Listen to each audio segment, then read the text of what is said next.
पूज्य परमाराध्य गुरुदेव के पावन चरण कमल में कोटि शरण नमन। मंचासीन विराजमान साधु समाज, परमादरणीय सज्जन वृंद तथा परमादरणीया माताओं,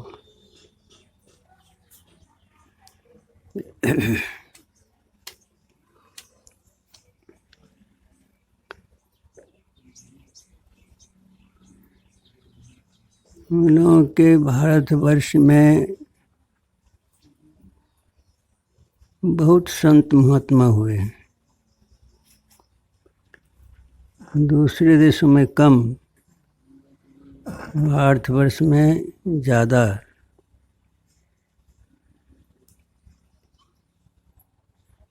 अपने देश में धर्म के प्रति आस्था है, विश्वास है,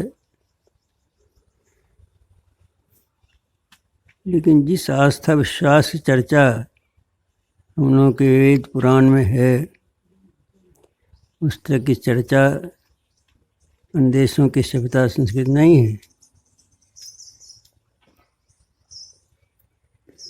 जो संत महात्मा होते हैं, समाज को उत्थान के लिए, जीवन के कल्याण के लिए उपदेश करते हैं। भारतवर्ष के जो संत महात्मा हैं, वो कभी नहीं कहते कि तुम मांस का भक्षण करो, मछली खाओ, कभी नहीं कहते। इससे परहेज करने की बात कहते हैं, क्योंकि मांस मछली का भक्षण करना यह पाप प्रति है, एक तरह से जीव की हत्या है। जो दूसरे की हत्या करके, दूसरे को मार करके जीवास्वाद के लिए जो खाते हैं, उन पर पाप चढ़ जाता है। पाप उतरे कैसे, तथाकथित संत लोग कुछ बताते भी हैं कि तुमने भूल तो इस कर भी दिया और सुधार लो। हम लोगों के मनुस्मृति में आया है कि मांस भक्षण नहीं करना चाहिए। हम लोगों के परिवार में बच्चे होते हैं, कोई एक छड़ी मारता है, उसको पीड़ा होती, कष्ट होता है, माता पिता के हृदय दहल जाता है, करुणा से भर जाता है, उसकी रक्षा के लिए आगे बढ़ते हैं। सारी कष्ट नहीं हो, मानसिकता नहीं हो। उसी तरह से जितने जीवांतर हैं, सबकी अपनी माता है, सबके अपने पिता है। उनके सामने उनके बच्चों को मार करके हम भक्षण करते हैं तो सहनीय होता है। हृदय से वाणी तो मुक्त रहती है, हम लोगों से बातचीत नहीं हो सकती, हृदय से इसका बदला लेना चाहती है मछली। इसलिए मनुस्मृति में एक श्लोक है, अनुमंता विशिषिता निहंता क्रय विक्रय संस्कृता चोपहर्ता च खाद कसति घातका। जो पशुवध की आज्ञा प्रदान करने वाला होता है, जो पशु को मारने वाला होता है, जो बेचने वाला है, जो खरीदने वाला है, वह ले जाने वाला है, पकाने वाला है, परोसने वाला है, खाने वाला, सब पापवृत्ति करते हैं। ऐसा जो करते हैं तो कोई सा बड़ा हंसते हैं। कहता हूँ कही जात हूँ, कहा जो मान हमार, जाका गर तुम काटे सो तो ही काट तुम्हार। इसलिए अन्य जीवों के प्रति हमें दया का भाव होना चाहिए। चाहे कोई जीव हो, गाय दूध नहीं देती है, उसको छानते हैं, लाठी से पीटते भी हैं, दूध दूहते हैं। जिसमें पीटा जाता है उसमें उसका हृदय दहलता है। जिस दूध को हम रखा है अपने बच्चे के लिए, उसे निकालना चाहता है और नहीं निकल देती है गाय, उसको लोग छानते हैं, पीटते हैं, करते हैं। ये गाय की दुआ नहीं होती है। प्रत्येक जीव के हृदय में दया का भाव तो है, लेकिन दया का भाव तभी तक है जब तक उसके साथ प्रतिक्रिया नहीं होती है। इसलिए हम लोगों को अन्य जीवों के साथ दया का भाव रखना चाहिए।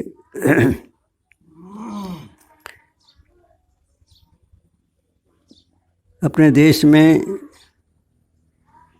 बहुत से संप्रदाय हैं, लेकिन 3 धर्मों की बड़ी प्रधानता है। एक हिंदू धर्म है, दूसरा इस्लाम धर्म है, तीसरा ईसाई धर्म है। आज की गणना के मुताबिक ईसाइयों की ज़्यादा संख्या है, तो इस्लाम धर्म की संख्या है, तो हम लोगों की संस्कृति में जो हिंदू धर्म है उसकी संख्या है। लेकिन तीनों बड़ी एकता है। हमारा वेद जो कहता है, कुरान भी कहती है, लेकिन तथागत विचार को उलट पलट कर लोग कुछ से कुछ कहा करते हैं। मेरे पास तो हिंदी में भी कुरान है, अंग्रेजी में भी है, उर्दू में भी कुरान है। आत्मसंयम की बात करती है कुरान, सहनशीलता की बात करती है, लेकिन बाहरी परिवेश में उल्टा हो जाता है। ईसाई धर्म में भी दया का भाव है, लेकिन तो पर भी मांस मछली खाते ही हैं। लेकिन संत महंत लोग कहते हैं ये ठीक नहीं है। भगवान शंकर की हम पूजा पाठ करते हैं, लेकिन मांस मछली भी खाते हैं। भगवान शंकर ने नहीं कहा किसी ग्रंथ में कि तुम मांस मछली खाओ और मेरी पूजा करो, मेरी साधना करो, कहीं नहीं कहते। बल्कि भगवान शंकर तो नफरत करते हैं मांस भक्षण जो करते हैं उनके प्रति। जो देवता या जो देवी अपना संयम रखते हैं, उसी संयम का प्रतिहार लोगों में आ जाता है, तो उसका अनिष्टकारी देश जो समाप्त हो जाता है। भगवान शंकर को लीजिए, हम लोग उनको शिव भी कहते हैं, शंकर भी कहते हैं, महादेव भी कहते हैं, तरह तरह का नाम लेते हैं। महादेव, बरादेव, देव तो सब होते हैं, ब्रह्मा विष्णु महेश हैं, सब देवता हैं, सब देव आते हैं। लेकिन देवताओं ने मिल करके और ख़ास करके ब्रह्मा और विष्णु ने इस चर्चा है स्कंद पुराण में, इन लोगों ने एक देवता जिसकी डमरू बजती है, प्रलय होता है, उसको महादेव कहा गया है। हम लोग शिव इसलिए कहते हैं कि ये कल्याणकारी हैं, उनसे कल्याण के बारे हम सोचते हैं, और उनका जीव जिस तरह विराजमान है उसका भी कल्याणकारी हृदय होना चाहिए। भगवान शंकर की हम लोग मूर्ति बनाते हैं, उनको पूजते हैं, पूजन करते हैं, मंदिर बनाते हैं, शिवलिंग की आराधना करते हैं। लेकिन हम शिव को नहीं जानते कि शिव जो है वो मूर्त रूप में है, स्थूल रूप में है, किस रूप में है। शिव पुराण माया है। शिव जो है वो अंतर्यामी है, अंतर्गत है, सब हृदय में रहने वाला है, वास करने वाला है। ऐसा शिव को परमात्मा माना गया है। परमात्मा से कोई फर्क नहीं होता। शिव पुराण का जो आख्यान है उसमें भगवान शंकर स्वयं कहते हैं, ये जीवो अगर तुम कल्याण चाहते हो तो ध्यान करो। अपने भी ध्यान करते थे भगवान शंकर, अपने तो ऐसा ध्यान करते थे, उनका ध्यान लग जाता था तो हजारों वर्षों तक आंख बंद कर रख रहते थे। आज वहाँ से उपासक जो हैं ध्यान नहीं करके और मांस मछली खाते हैं। हम लोग कोई विरोध नहीं है, लेकिन भगवान शंकर कभी मांस मछली नहीं खाए, भगवान राम कभी मांस मछली नहीं खाए, भगवान कृष्ण कभी मांस मछली नहीं खाए। जिन देवताओं का हम पूजन करते हैं वो जब नहीं खाते तो हमको क्या करना चाहिए? उनकी हिंसा प्रति नहीं है, प्रतिकार जरूर है कि जब जो कोलाहल आता है, भगवान शंकर का त्रिशूल चलता है, विष्णुभान का चक्र चलता है, कृष्णभान की बंसी बजती है, सब का एकत्रीकरण हो जाता है, सब देवता वहाँ पहुँच जाते हैं। यह है, इसलिए हम जीवात्मा हैं। हम लोग चाहते हैं कि हम लोग का जीवन सुखमय हो, शांतिमय हो, यह और पारलौकिक के दोनों जीवन में शांति मिले, इसके लिए प्रयास करते भी हैं। ईसाई धर्म में जो मंदिर हैं उसमें लोग क्या करते हैं? चिराग जलाते हैं, मोमबत्ती जलाते हैं और घंटा बजाते हैं, बड़का घंटा बजाते हैं, बड़ी आवाज़ होती है। इस्लाम धर्म में भी चिराग जलाते हैं, मुल्ला जो है वो बांग देता है। हम लोग भी तो यही बात है, हम लोग मोमबत्ती अगरबत्ती जलाते हैं और घंटी बजाते हैं। तो अवसर की मंदिर में जाए घंटी बजती है। ये तीनों का प्रतीक एक सा है, व्यवहार में भिन्नता हो गई है। इसलिए व्यवहार की बात में जो साम्यता है, एक रूपता है, उसको धारण करते हुए हम लोग को आगे बढ़ना चाहिए।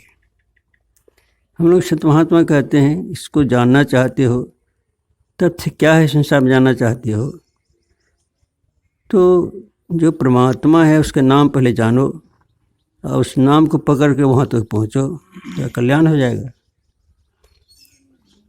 लेकिन कबीर साहब कहते हैं, जिनकी लगन गुरु सुनाही, ते नर खर कुकर संजोग में वृथा जन्म गवाही। हरि वेल की कोट मड़िया सिर्फ तर चली आई, जगन्नाथ के दर्शन करके उन गई करवाए, जिनकी लगन गुरु सुनाई। जैसे ही फूजार कर लागो बिन स्वराज आई, कहे कबीर हाँ अंत काल पछताई। यह इसलिए सबसे पहली बात है संत मत में गुरु को धारण करना। गुरु बतलाते हैं कि वेद का तुम पाठ करते हो तो वेद को जानो कि वेद है क्या। वेद का मतलब तो ज्ञान होता है, और ज्ञान भी है तो चार तरह का ज्ञान है। श्रवण ज्ञान है, पहले सुनना है, तो मनन है, उस पर चिंतन भी करना है। श्रवण मनन तो निध्यासन है, अभ्यास करना है उस नाम का, और तब अनुभव ज्ञान होगा। तो हम तो लोग श्रवण तो करते हैं, सुनते हैं, मनन बहुत कम करते हैं।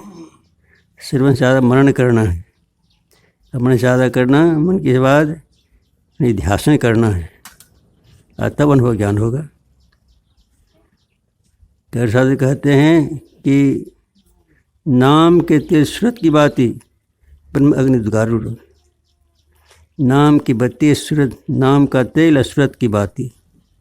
सिलाई होती है, काट निकालते हैं, मसाला है ऊपर में, घिसते हैं, प्रकाश आ जाता है।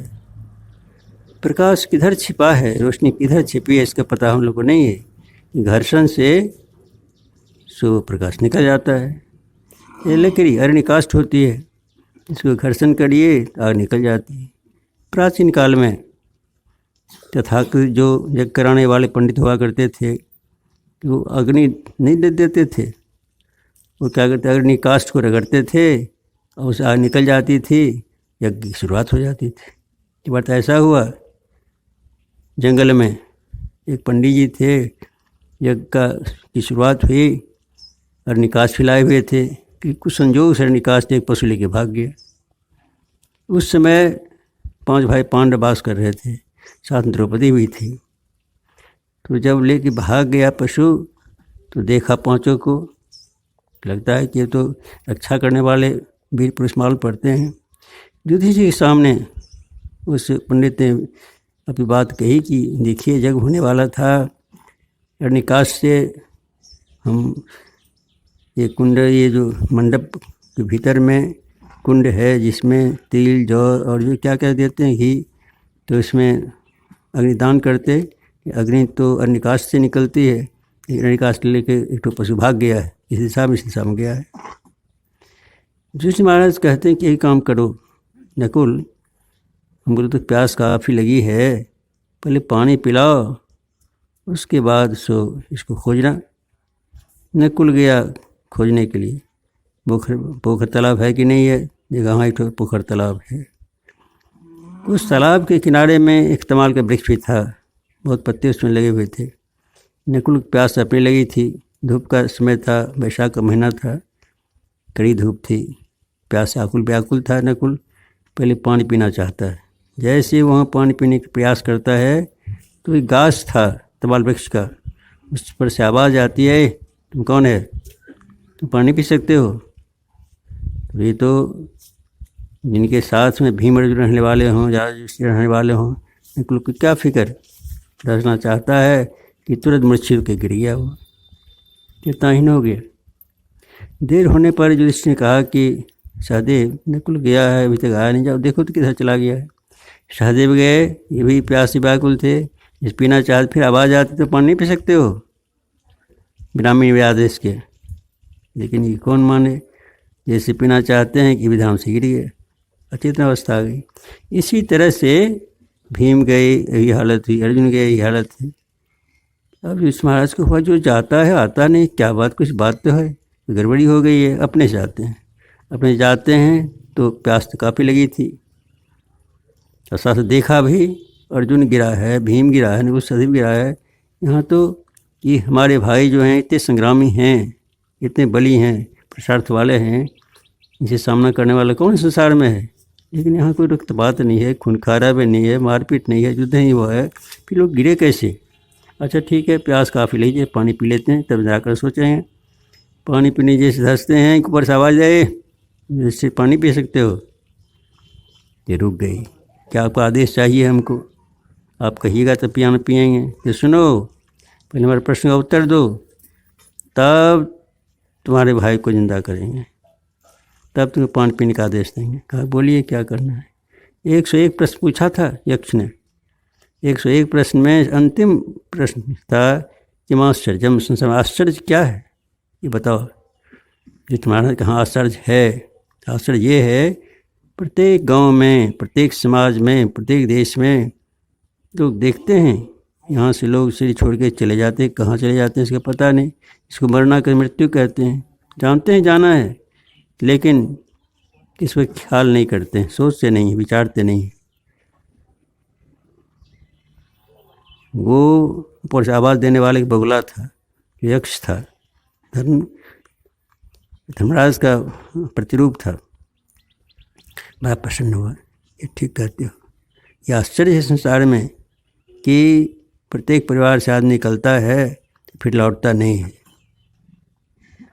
और लौटे तब तो सब कुछ ऐसा उपाय करे, उपचार करे, सो तो होता नहीं है।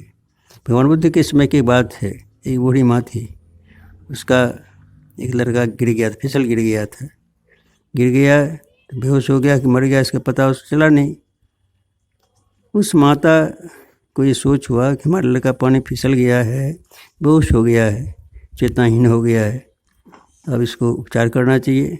बहुत उपचार करने गई तो लोग कहते पगली है, तुम्हें तो मर गया है। नहीं नहीं, फिसल गया है, देखिए वहाँ फिसल गया पानी में, बेहोश हो गया है।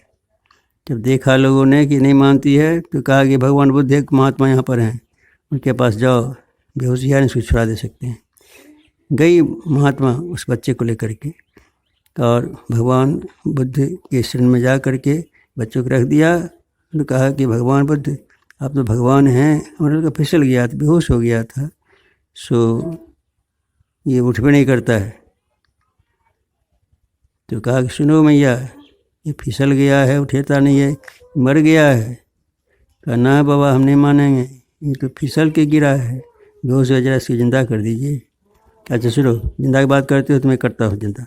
तुम जाओ गांव में से किसी घर से एक मुट्ठी सरसों का दाना ले आओ और तब तुम्हारे बच्चा को हम जिंदा कर देंगे। बड़ा खुश हुई महिला। जाती खोजने के लिए तो तुरंत भगवान को कहते तो एक बात सुनो, जिस घर से तुम सरसों का दाना लाएगी उस घर में कोई मरा नहीं है, तब लाना। अब बुढ़ी जाती है, सरसों दाना तो मिल ही जाता है। अब फिर पूछती है कि इस घर में कोई मरा भी है? कहते नहीं, पूछते घर में मरता है। इतने घर में गए सब यही कि लड़की ये आदमी ये महिला पगली हो गई है, मरता क्यों नहीं है? तब होश हुआ कि वास्तव में हमारा लड़का मर गया। आ गई घर में, समझ गई कि हमारा लड़का मर गया, लौटता नहीं है, तो चला जाता लौटता नहीं है। इसलिए क्या करना चाहिए? चिंता मत करो मैया, चिंता से तुराई घटे, दुख से घटे खरी, दुख से घटे शेर, पाप से लक्ष्मी घटे, कहा गए दास कबीर।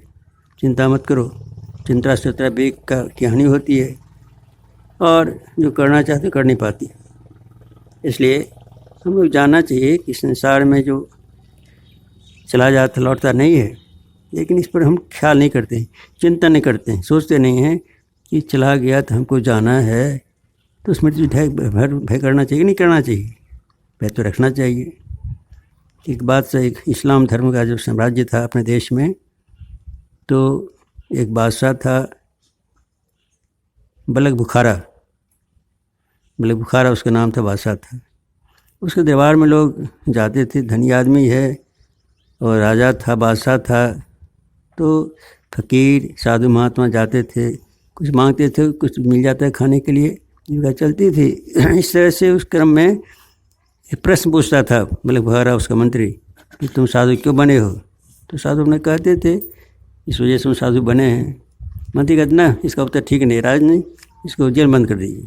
जेल बंद कर दिया। इस तरह से करते करते सैकड़ों साधु को जेल बंद कर दिया।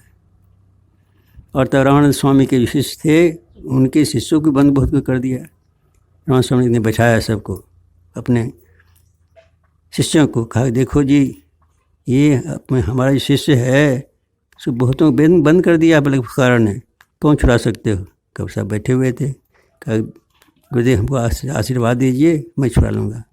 छुड़ा लोगे? हाँ छुड़ा लूँगा। कहा कि जाओ। ये गए वहाँ पर, तो इनसे पूछा कि तुम साधु क्यों बने हो? कहा मृत्यु का डर हो गया। मतलब मृत्यु का डर किसी नहीं जाना, सब में जानता है मृत्यु होती है, इससे डर क्या करना है? कहा ये ठीक नहीं उत्तर हुआ, उसको बंद करा दीजिए। बलक बुखारा ने उसको जेल बंद कर दिया।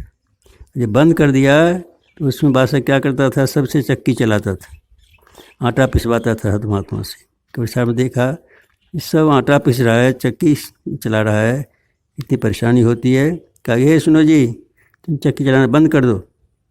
बंद कर देंगे राजा मार भी पिटवाई करेगा, क्या करेगा पता नहीं। अरे वो हम संभाल देंगे, तुम चक्की चलाना बंद कर दो।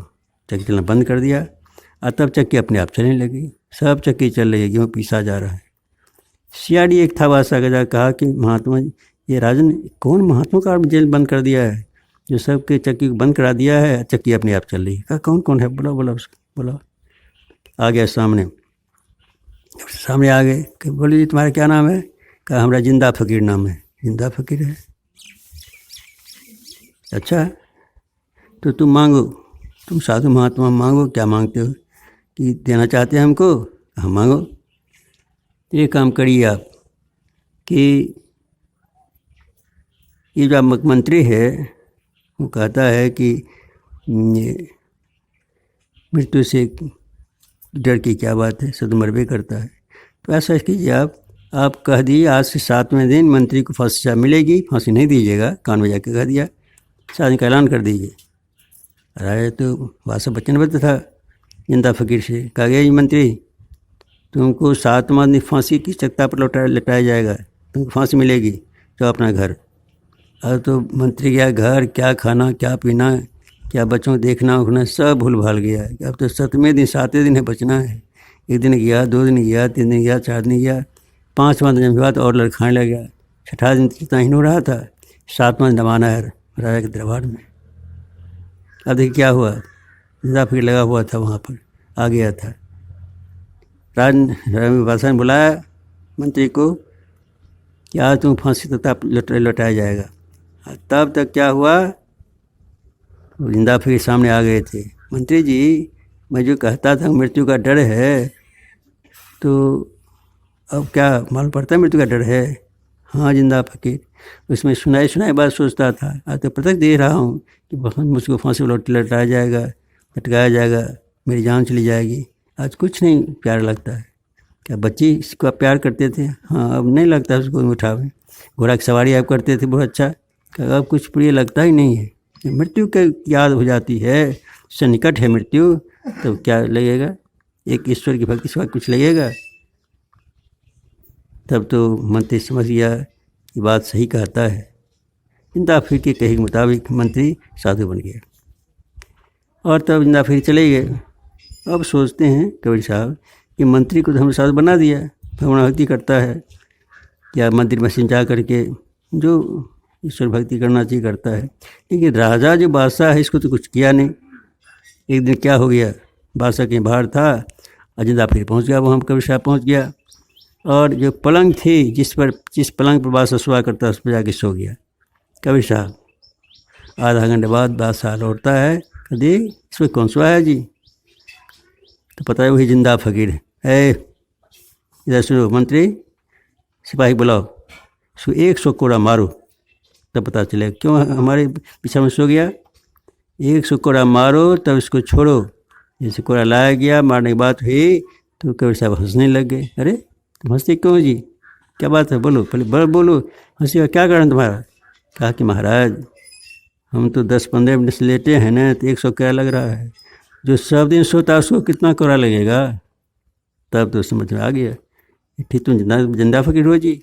हाँ चलो, मैं भी आज से साधु बन गया, मैं खुदा की बात करूँगा, इसकी पूजा ध्यान साधना करूँगा। निकल गया।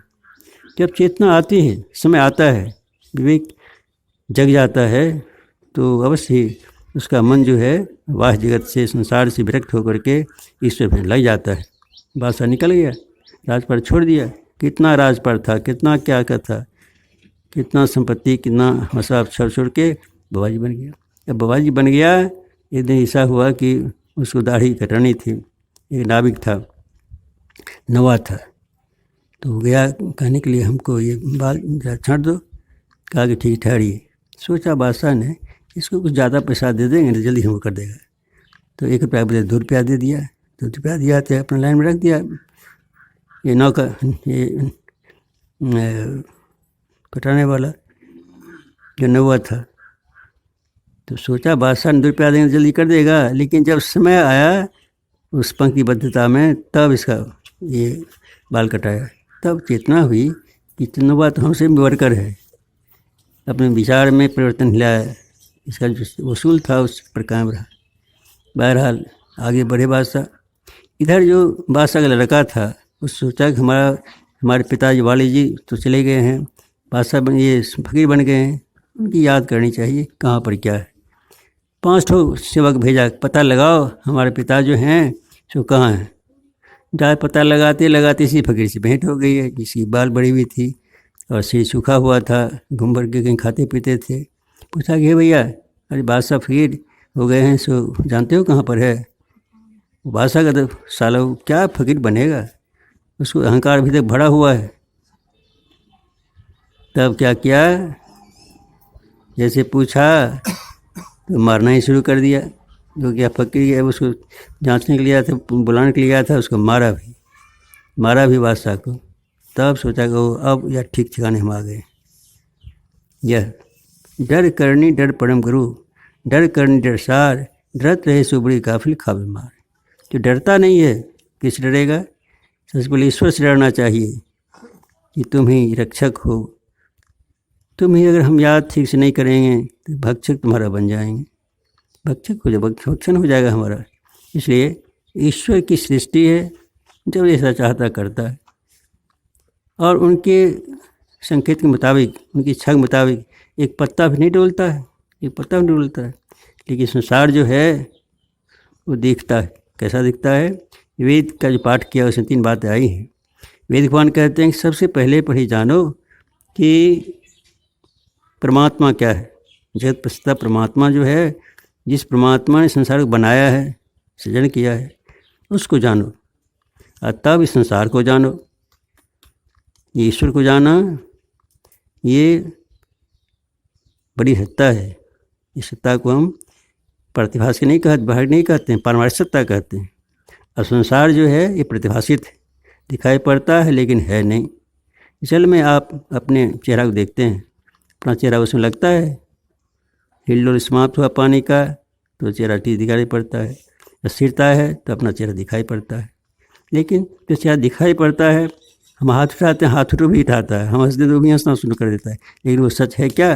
सच नहीं है। इतना सच नहीं है, जानना चाहिए। एक महात्मा थे, जंगल बढ़ा करते थे। एक गाछ था, उस गाछ इनकी कुटिया बनाए हुए था।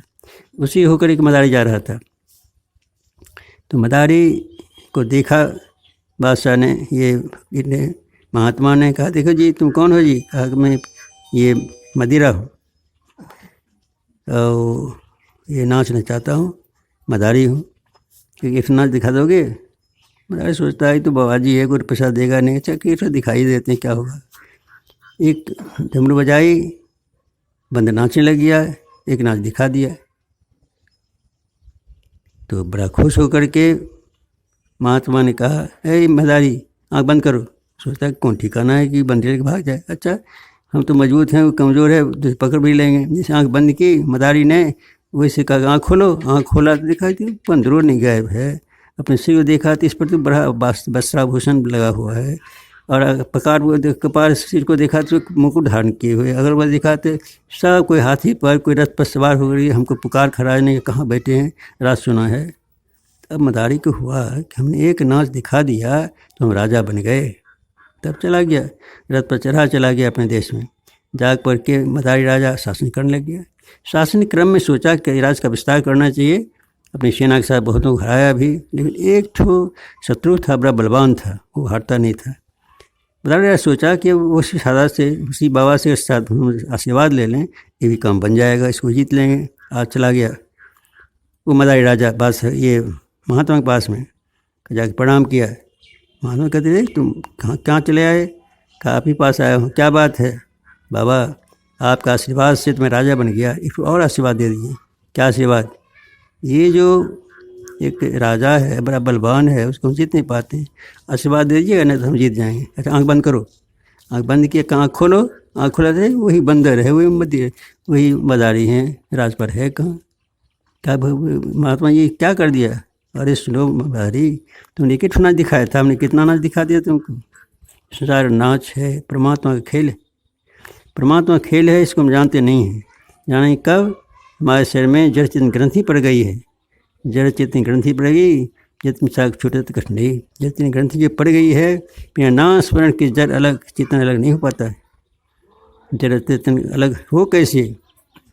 एक धनवान आदमी था, लेकिन गया विदेश, अच्छा कमाया, और तब उसको लाएगा कैसे पैसा को? एक लाल में बदल दिया, मनी बैग में से रख लिया, चलते